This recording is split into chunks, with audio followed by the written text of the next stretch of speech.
दक्ष ने कसकर आरोही को गले लगा लिया। आरोही ने अपने दोनों हाथ दक्ष ने कमर के चारों ओर लपेट लिए। दक्ष को अपने इतने करीब देखकर आरोही को बहुत अच्छा लग रहा था। वो अपने आप को बहुत सेफ फील कर रही थी। उसे ऐसा लग रहा था कि दक्ष के होते हुए उसके साथ कुछ गलत नहीं हो सकता है, और ये सच भी था। दक्ष के होते हुए कोई उसे चोट नहीं पहुंचा सकता था। दक्ष ने एक नजर आरोही की तरफ, जो उसे ही अपनी घनी पलकें झपकाकर देख रही थी। दक्ष को इस समय आरोही बहुत प्यारी लग रही थी। फिर उसने उसे माथे पे एक किस किया। उसके ऐसे करने से आरोही की आंखें अपने आप बंद हो गई। दक्ष ने फिर आरोही को दोनों आंखों को चूमा, फिर उसके दोनों गालों को, ऐसे ही वो आरोही के पूरे फेस को चूमने लगा। उसके ऐसे करने से आरोही का पूरा चेहरा गुलाबी हो गया, जिससे वो और भी खूबसूरत लग रही थी। तभी दक्ष की नजर आरोही के गुलाबी होठों पर गए। आरोही को होठ इस समय किसी गुलाब की पंखुड़ियों की तरह लग रहे थे। ऊपर से दक्ष के इस तरह किस करने से आरोही के होठ कांप रहे थे, जिससे वो और अट्रैक्टिव लग रहे थे। आरोही को इस तरह देखकर दक्ष का अपना गला सूखता हुआ महसूस हुआ। वो धीरे धीरे अपना कंट्रोल खोने लगा, और जब दक्ष से और बर्दाश्त नहीं हुआ तो बिना एक पल का वक्त गवाए उसने अपने सख्त होठ आरोही के मुलायम होठों पर रख दिया और उसे किस करने लगा। दक्ष के इस तरह किस करने से आरोही की पकड़ उस पर कस गए। दक्ष आरोही को इस तरह किस कर रहा था जैसे वो कितने दिनों का प्यासा हो और आज जाके उसे अपनी प्यास बुझाने का मौका मिला हो। दक्ष आरोही की खुशबू से मदहोश होते जा रहा था। वो पूरी तरह अपना होश खो चुका था। समय के साथ साथ दक्ष की किस इंटेंस हो गए। आरोही को ऐसा लग रहा था कि जैसे दक्ष उसे पूरा का पूरा निगल जाना चाहता हो। फिर जब आरोही को सांस लेने में प्रॉब्लम होने लगी तो वो दक्ष को खुद से दूर करने लगी। पर दक्ष का उस पर कोई असर नहीं हुआ, बल्कि उसने कसकर आरोही के दोनों हाथों को पकड़ लिया और उसे वैसे ही किस करता रहा। आरोही को तो ऐसा लग रहा था कि आज वो दम घुटने की वजह से मर जाएंगी। तभी दक्ष ने देखा कि सांस न लेने की वजह से आरोही छटपटा रही है, तो उसने उसे किस करना छोड़ दिया। उसके छोड़ते ही आरोही जोर जोर से सांस लेने लगी। आरोही को इस तरह देखकर बोला दक्ष के चेहरे पे एक छोटी सी मुस्कान आ गई, और वो आरोही के लाल होठों को टच करते हुए अपनी सेडिक्टिव आवाज में बोला, लिटिल वाइफी सांस तो लो, लगता है तुम्हें अभी तक किस करना नहीं आया, लगता है मुझे अपना डोज बढ़ना पड़ेगा। दक्ष के मुंह से ऐसी बेशर्मी वाली बात सुनकर आरोही के गाल शर्म से लाल गए। उसने जल्दी से अपना छोटा सा सिर दक्ष की छाती में छुपा लिया। आरोही का रिएक्शन देखकर दक्ष की स्माइल और बड़ी हो गई, और उसने भी आरोही को कसकर गले लगा लिया। एक हफ्ते बाद, रात का समय, सनशाइन इंटरनेशनल कॉलेज। एक लग्जरियस कार कॉलेज के बाहर आकर रुकी। वंश पीछे देखते हुए बोला, आरोही हम पहुंच गए। ये बोलकर वो जल्दी से कार से बाहर आया और आरोही के साइड का दरवाजा खोला। आरोही ने अपने हाथ में स्कूल बैग पकड़ रखी थी। वो कार से बाहर आए, उसका छोटा चेहरा आंसुओं से भरा हुआ था। वंश ने आरोही की तरफ देखा, उसने अपना खोला जैसे वो कुछ बोलना चाहता हो, लेकिन वो चुप रहा। उसने आरोही से कुछ नहीं कहा। आरोही ने जाती हुए कार की तरफ देखा और वो एक बार फिर उदास हो गई। वो यहाँ नहीं आना चाहती थी, लेकिन दक्ष ने उसे जबरदस्ती यहाँ भेजा था। दक्ष को किसी जरूरी काम की वजह से आउट ऑफ इंडिया जाना पड़ा था, और वरुण के साथ हुए इंसिडेंट्स की वजह से वो आरोही को घर में अकेला नहीं छोड़ना चाहता था। आरोही अकेले रहती तो उसे फिर से वही सब याद आता जो दक्ष बिल्कुल भी नहीं चाहता था, जिस वजह से उसने आरोही से कहा कि वो कुछ दिनों के लिए अपने पेरेंट्स के घर चले जाए। पर आरोही ने साफ मना कर दिया। आरोही उस घर में दोबारा वापस नहीं जाना चाहती, उसे वहां बिल्कुल भी अच्छा नहीं लगता था। दक्ष को ये सुनकर कोई हैरानी नहीं हुई। वो इतने दिनों में ये तो जान गया था कि आरोही और उसके पेरेंट्स के बीच का रिश्ता कुछ ठीक नहीं है। इसलिए फिर उसने भी आरोही को ज्यादा फोर्स नहीं किया, लेकिन वो आरोही को इस तरह घर में अकेला भी तो नहीं छोड़ सकता था, जिस वजह से उसने आरोही को डॉर्मेट्री भेज दिया। जब तक वो वापस नहीं आ जाएगा आरोही वही रहेगी। पर आरोही वही मैंशन में रहना चाहती थी, उसे वहां रहना अच्छा लगता था। पर दक्ष का मूड खराब होता देख आरोही ने फिर आगे कुछ नहीं कहा। वैसे भी दक्ष कौन सा उसकी बात मान जाता, लेकिन वो इस तरह दक्ष के दूर जाने से दुखी भी थी। थोड़ी देर वही खड़े रहने के बाद आरोही धीरे से चलाकर कॉलेज के अंदर गए। वो एकदम से हॉस्टल में वापस नहीं गए। वो वही कॉलेज में बने एक छोटे से बेंच पर बैठ गए। ठंडी हवाएं चल रही थी जो उसके चेहरे पे पड़ रही थी, जिससे उसे थोड़ा बेटर फील हुआ। आरोही को नींद नहीं आ रही थी, इसलिए वो वहां बेंच पर बैठी थी। लेकिन तभी उसे किसी के कदमों की आवाज सुनाई दी। एक लड़का गुस्से में चिल्ला रहा था और किसी को भला बुरा कह रहा था। वो लड़का चलकर आरोही के पास आया और आरोही के पीछे वाली बेंच में बैठ गया। यू राकेश, तुम मेरे साथ ऐसा कैसे कर सकते हो? मैं एजुकेशन ब्यूरो में स्टूडेंट पर अत्याचार करने का तुम पर केस करूंगा, यू साइको टीचर। वहां का माहौल एकदम शांत था, जिस वजह से आरोही उस लड़के के सारी बातें आराम से सुन सकती थी। उस आवाज सुनकर आरोही पहचान कि वो लड़का और कोई नहीं ध्रुव था, जिसने उस पर प्रैंक करने के लिए दरवाजे के ऊपर गंदे पानी की बाल्टी रखी थी। ऐसा लगता था कि हिंदी टीचर ने उसे खूब टॉर्चर किया था। हिंदी टीचर ने सच में उसे निराश नहीं किया, यहाँ तक कि उसने ध्रुव को वीकेंड पे जाने की अनुमति नहीं दी। आरोही जहाँ बैठी थी वहाँ थोड़ा अंधेरा था, जिस वजह से ध्रुव की नज़र वहाँ बैठी आरोही पर नहीं गई। हालांकि आरोही चांद की रोशनी के नीचे ध्रुव के मुरझाए चेहरे को साफ देख सकती थी। कई रातों तक ठीक से न सोने की वजह से उसके आंखें के नीचे दो काले घेरे बन गए थे। उसके एक हाथ में बियर की कैन थी तो दूसरे हाथ में तोड़े मरोड़े हुए हिंदी के एग्जाम के पेपर्स, जिसे वो अपने पैरों से बेरहमी से कुचल रहा था। ध्रुव गुस्से से उस पेपर को पैरों से कुचलते हुए बोला, आरोही बदसूरत लड़की, उसे तो मैं छोड़ूंगा नहीं। आज मेरी जो भी हालात है उसकी जिम्मेवार सिर्फ और सिर्फ वो है।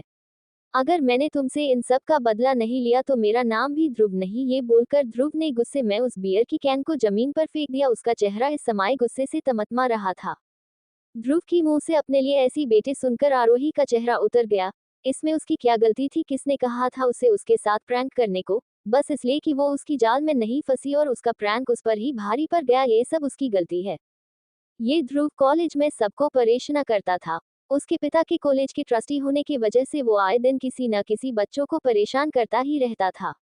बच्चों को ध्रुव पर गुस्सा तो बहुत आता था, पर उसके पावरफुल इन्फ्लुएंस होने की वजह से कुछ नहीं कर सकते थे सिवाय अपने गुस्से का घुट पिलाने के अलावा। यहाँ तक कि टीचर भी उसे कुछ नहीं कहते थे। बस इस बार उसकी किस्मत खराब थी, जो उसका सामना राकेश सर सा हुआ था, जो बहुत हठी थे। अगर उनकी जगह कोई और होता तो सिर्फ उस पर गुस्सा करके उसे छोड़ देते।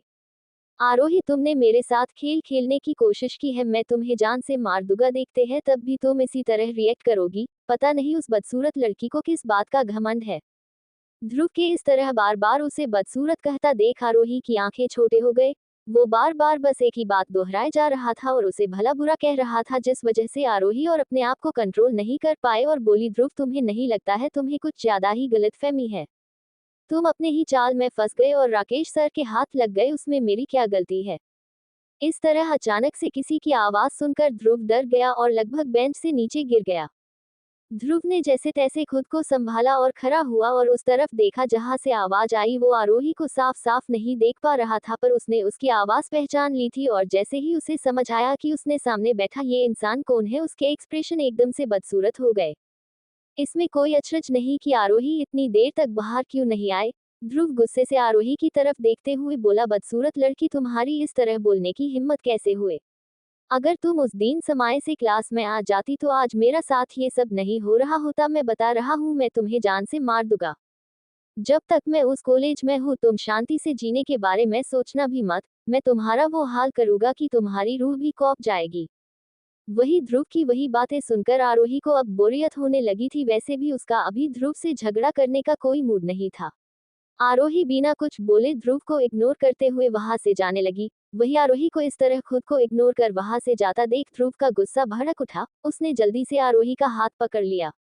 है, तुम कहाँ जा रही हो? मैंने तुम्हें यहाँ से जाने की अनुमति दी है। ये बोलकर जैसे ही ध्रुव ने आरोही के चेहरे की तरफ देखा उसकी आंखें खुली की खुली रह गए। क्या आरोही की असलियत ध्रुव के सामने आ जाए? आई नो कि मैं अभी बड़े चैप्टर्स नहीं लिखा पा रही है। वो घर में दिवाली की सफाई चल रही है, जिस वजह से मुझे लिखने का बिल्कुल भी टाइम नहीं मिल पा रहा है। फिर भी मेरे से जितना हुआ मैंने ट्राई किया। आई होप कि आप मेरी तकलीफ समझोगे। मुझे पता है कि आपको न्यू चैप्टर्स का इंतजार रहता है, इसलिए मैं जितना दिख पाए मैंने लिख दिया। And thank you so much everyone मेरी नॉवेल को इतना सारा प्यार देने के लिए। अब आगे क्या होगा दक्ष और आरोही की जिंदगी में, जानने के लिए पढ़ते रहिए मेरी ये novel reborn of devil little wife, सिर्फ और सिर्फ पॉकेट एफएम पर। आज के लिए इतना ही। आगे जानने के लिए नेक्स्ट एपिसोड पढ़िए and please like comment and share जरूर कीजिए। एंड प्लीज आप लोग आपने रिव्यू जरूर दीजिएगा कि आपको मेरी ये स्टोरी कैसे लगी। Please please. 50 आरोही का असली चेहरा। ये ध्रुव कॉलेज में सबको परेशान करता था। उसके पिता के कॉलेज के ट्रस्टी होने की वजह से वो आए दिन किसी न किसी बच्चों को परेशान करता ही रहता था। बच्चों को ध्रुव पर गुस्सा तो बहुत आता था, पर उसके पावरफुल इन्फ्लुएंस होने की वजह से कुछ नहीं कर सकते थे सिवाय अपने गुस्से का घुट पिलाने के अलावा। यहाँ तक कि टीचर भी उसे कुछ नहीं कहते थे। बस इस बार उसकी किस्मत खराब थी जो उसका सामना राकेश सर सा हुआ था, जो बहुत हठी थे। अगर उनकी जगह कोई और होता तो सिर्फ उस पर गुस्सा करके उसे छोड़ देते। आरोही, तुमने मेरे साथ खेल खेलने की कोशिश की है, मैं तुम्हें जान से मार दूंगा, देखते हैं तब भी तुम इसी तरह रिएक्ट करोगी। पता नहीं उस बदसूरत लड़की को किस बात का घमंड है। ध्रुव के इस तरह बार बार उसे बदसूरत कहता देख आरोही की आंखें छोटे हो गए। वो बार बार बस एक ही बात दोहराए जा रहा था और उसे भला बुरा कह रहा था, जिस वजह से आरोही और अपने आप को कंट्रोल नहीं कर पाए और बोली, ध्रुव तुम्हें नहीं लगता है तुम्हें कुछ ज्यादा ही गलतफहमी है? तुम अपने ही चाल में फंस गए और राकेश सर के हाथ लग गए, उसमें मेरी क्या गलती है? इस तरह अचानक से किसी की आवाज सुनकर ध्रुव डर गया और लगभग बेंच से नीचे गिर गया। ध्रुव ने जैसे तैसे खुद को संभाला और खड़ा हुआ और उस तरफ देखा जहां से आवाज आई। वो आरोही को साफ साफ नहीं देख पा रहा था, पर उसने उसकी आवाज पहचान ली थी और जैसे ही उसे समझ आया कि उसने सामने बैठा ये इंसान कौन है, उसके एक्सप्रेशन एकदम से बदसूरत हो गए। इसमें कोई अचरज नहीं कि आरोही इतनी देर तक बाहर क्यों नहीं आए। ध्रुव गुस्से से आरोही की तरफ देखते हुए बोला, बदसूरत लड़की, तुम्हारी इस तरह बोलने की हिम्मत कैसे हुए? अगर तुम उस दिन समय से क्लास में आ जाती तो आज मेरा साथ ये सब नहीं हो रहा होता। मैं बता रहा हूँ, मैं तुम्हें जान से मार दूंगा। जब तक मैं उस कॉलेज में हूँ तुम शांति से जीने के बारे में सोचना भी मत। मैं तुम्हारा वो हाल करूंगा कि तुम्हारी रूह भी कौप जाएगी। वही ध्रुव की वही बातें सुनकर आरोही को अब बोरियत होने लगी थी। वैसे भी उसका अभी ध्रुव से झगड़ा करने का कोई मूड नहीं था। आरोही बिना कुछ बोले ध्रुव को इग्नोर करते हुए वहां से जाने लगी। वही आरोही को इस तरह खुद को इग्नोर कर वहां से जाता देख ध्रुव का गुस्सा भड़क उठा। उसने जल्दी से आरोही का हाथ पकड़ लिया। है, तुम कहाँ जा रही हो? मैंने तुम्हें यहाँ से जाने की अनुमति दी है। ये बोलकर जैसे ही ध्रुव ने आरोही के चेहरे की तरफ देखा उसकी आंखें खुली की खुली रह गए। ध्रुव की आंखों के सामने जो लड़की थी उसने पिंक कलर की बहुत ही क्यूट सी फ्रॉक पहन रखी थी। उसके काले घने बाल हवा में लहरा रहे थे और उसकी स्किन बर्फ की तरह सफेद थी। चंद की रोशनी उसके सुंदर चेहरे पे पड़ रही थी जिससे वो और भी चमकदार लग रही थी। इन सब के साथ उसकी नीली आंखें उसे अलग ही खूबसूरत बना रही थी। अपने सामने इतनी खूबसूरत लड़की को देखकर ध्रुव की धड़कन एकदम से तेज हो गई। उसके सामने जो लड़की खड़ी थी वो आसमान से उतरी परी से कम नहीं लग रही थी। ध्रुव जब भी आरोही से मिलता था तो उसके एक्सप्रेशन ऐसे ही हैरानी भरे होते थे। आरोही को उसके ऐसे एक्सप्रेशन देखने की आदत थी, पर आज ध्रुव के एक्सप्रेशन में कुछ अलग था। ध्रुव काफी हैरान लग रहा था, जैसे उसने अपने सामने कोई भूत देख लिया हो, मगर फिर उसका चेहरा अचानक से लाल पड़ गया।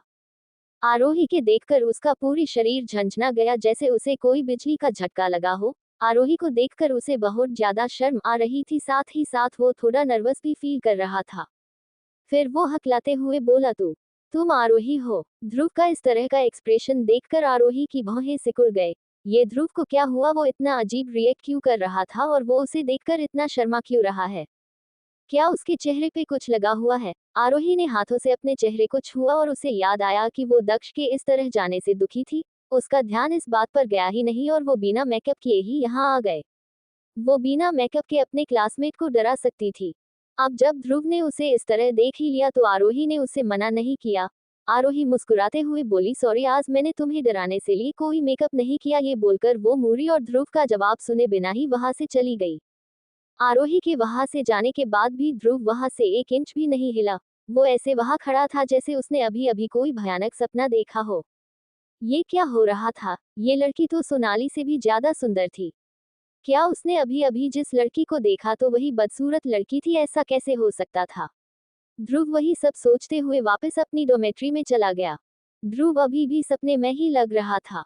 वो जैसे ही रूम में वापस आया उसका रूममेट जिसका नाम शुभम था वो बोला, ध्रुव तुम वापस आ गई, लेकिन आकाश ने उसकी बातों का कोई जवाब नहीं दिया। वो सीधा अपने बेड के तरफ गया और बेड बैठ गया। ध्रुव को इस तरह देखकर अब उसके रूममेट को उसकी चिंता होने रही थी। शुभम फिर से बोला, ध्रुव तुम ठीक तो हो ना? पर ध्रुव ने फिर भी कुछ नहीं कहा। तभी दूसरा लड़का बोला, ये राकेश सर तो बहुत बुरे हैं, उनके ऊपर बस एक बाल्टी पानी डालने पर वो तुम्हें इस तरह टॉर्चर कैसे कर सकते हैं? देखो उसके वजह से ध्रुव की कैसी हालात हो गई थी। सच में ये सब उस बदसूरत लड़की के वजह से हो रहा था। तुम चिंता मत करो ध्रुव, मैं तुम्हारा बदला उस बदसूरत लड़की से जरूर लूंगा। वो ऐसे ही आरोही के भला बुरा कह रहे थे, लेकिन उन्होंने नोटिस की कुछ अजीब था। जैसे ही ध्रुव ने उनके मुंह से आरोही का नाम सुना उसके एक्सप्रेशन एकदम से चेंज हो गई। ध्रुव खुद में ही बड़बड़ाते हुए बोला, नहीं ऐसा कैसे हो सकता है? वो इतनी सुंदर कैसे हो सकती है? वो सच में काफी सुंदर है। ध्रुव को देखकर कहीं से भी नहीं लग रहा था कि उसकी ये हालात राकेश सर के टॉर्चर के वजह से हुए थी, बल्कि वो उस टीनेज लड़के की तरह लग रहा था जिसे पहली ही नजर में किसी से प्यार हो गया हो। ध्रुव ने अभी तक उनकी बातें नहीं सुनी थी, वो किस बारे में बात कर रहे थे उसका सारा ध्यान तो आरोही की तरफ था।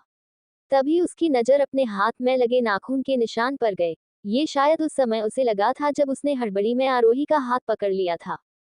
आरोही को बिल्कुल भी पसंद नहीं था कि दक्ष के अलावा उसे कोई भी हाथ लगाए, और वरुण के इंसिडेंट्स के बाद से उसे इससे और प्रॉब्लम होने लगी थी, जिस वजह से उसने उसी समय ध्रुव को हाथ झटक दिया था। शायद तभी आरोही के नाखून उसे चुभ गए थे। उस निशान को देखकर ध्रुव अपने होश में आया। इसका मतलब वो कोई सपना नहीं था, वो लड़की सच में आरोही थी। आरोही का चेहरा बदसूरत नहीं था, बल्कि वो काफी सुंदर थी। आरोही वहां से निकालकर सीधे अपने डॉर्मेट्री में चली गई। उसने उस बारे में ज्यादा नहीं सोचा, वैसे भी दूसरे कॉलेज के एंट्रेंस एग्जाम में ज्यादा समय नहीं बचा था, तो उसे इन बच्चों वाले खेल पर अपना समय बर्बाद करने की कोई जरूरत नहीं थी। अगली सुबह आरोही अपने पुराने अवतार में वापस आ गई और वो डॉर्मेट्री से निकलकर सीधे अपने क्लास में चली गई। जैसे ही उसने क्लास में कदम रखा, शोर शराबे से भरा क्लासरूम एकदम से शांत हो गया। आरोही को देखते ही सबकी आंखें चमक उठी। सबको इस तरह खुद को देखता देख आरोही की आंखें छोटी हो गई। क्या उन्हें सच में लगता था कि वो कोई बेवकूफ थी जिसे कुछ भी समझ नहीं आएगा? ठीक है, वो पिछली जिंदगी में एक बेवकूफ थी, पर इस जिंदगी में उसे इतनी आसानी से बेवकूफ नहीं बनाया जा सकता था। आरोही ने ऐसा दिखाया कि उसे कुछ समझ नहीं आया और वो चलकर अपनी सीट के पास गए। एक नजर देखते ही वो समझ गए कि उसकी चेयर के साथ कुछ गड़बड़ है, उस पे कुछ लगा हुआ था। अगर वो उसे ध्यान से नहीं देखती तो वो सीधी उस पर बैठ जाती। आरोही ने उसे ध्यान से देखा और वो समझ गए कि ये एक ग्लू है। अगर वो उस पर बैठ जाती तो उसकी ड्रेस उस पर चिपक जाती, फिर उसे पूरी क्लास के सामने शर्मिंदा होना पड़ता। आरोही ने एक नजर कार्तिक की तरफ देखा, जो हमेशा की तरह बेंच पर अपना सिर रखे लेटा हुआ था। आरोही ने जैसे ही बैठने के लिए चेयर खींची, वैसे ही कोई लड़का दौड़ कर उसके पास आया और उसने उसे साइड में धक्का दे दिया और चेयर को आगे की तरफ खींच लिया। जैसे ही धूप की रोशनी इस चेयर पर पड़ी, सबको चेयर पर लगी ग्लू साफ नजर आने लगी। कार्तिक जो सो रहा था, इतनी आवाज सुनकर उसकी नींद टूट गए। उसने डिससेटिस्फाई लुक के साथ आरोही और ध्रुव की तरफ देखा और फिर उसने चेयर की तरफ देखा और उसकी भौहें सिकुड़ गए। आरोही ने कार्तिक के एक्सप्रेशन को नोटिस नहीं किया। उसका पूरा ध्यान ध्रुव की तरफ था और वो अजीब नजरों से उसकी तरफ देख रही थी। वो क्या करना चाहता है? ध्रुव ने क्लास की घूरती हुई नजरों को इग्नोर किया और अपने बैग से एक कागज नीले आरोही की सीट को क्लीन कर दिया। वो यही नहीं रुका, उसने आरोही की ड्राइवर खोली और उसने से एक मारा हुआ कॉकरोच बाहर निकाला और उसे दूर फेंक दिया। फिर उसने अच्छे से आरोही की सीट की तलाशी ली कि सब कुछ ठीक तो है न। जब उसे लगा कि सब कुछ ठीक है तो उसने आरोही से कहा, अब तुम बैठ सकती हो। ये बोलकर वो बिना आरोही की तरफ देखे सीधे अपने सीट पर चला गया। आरोही को समझ ही नहीं आया कि वो क्या बोले। वो ध्रुव का बर्ताव देखकर हैरान थी। वही आरोही की तरफ पूरी क्लास में भी ध्रुव का ये बदला हुआ रूप देखकर हैरान थी। ये ध्रुव को अचानक से क्या हुआ? उसने आरोही की मदद क्यों की? खासकर ईशा, उसका पूरा चेहरा गुस्से से भरा हुआ था। उसने अभी अभी जो देखा उसे उस पर विश्वास ही नहीं हो रहा था। शुभम ध्रुव की तरफ देखते हुए बोला, ध्रुव तुम ये क्या कर रहे हो? क्या हमने डिसाइड नहीं किया था कि हम उस बदसूरत लड़की को सबक सिखाएंगे, तो तुमने उसकी मदद क्यों की? ध्रुव ने उसे घूरकर देखा। अपना मुंह बंद करो। तुम कौन होते हो मुझे इस तरह सवाल करने वाला? मेरे जो मन करेगा मैं वो करगा। क्या तुम्हें इससे कोई प्रॉब्लम है? ध्रुव को नाराज होता देख शुभम एकदम से चुप हो गया। अब आगे क्या होगा दक्ष और आरोही की जिंदगी में, जानने के लिए पढ़ते रहिए मेरी ये novel reborn of devil little wife, सिर्फ और सिर्फ पॉकेट एफएम पर। आज के लिए इतना ही। आगे जानने के लिए नेक्स्ट एपिसोड पढ़िए and please like comment and share जरूर कीजिए। एंड प्लीज आप लोग आपने रिव्यू जरूर दीजिएगा कि आपको मेरी ये स्टोरी कैसे लगी। Please please.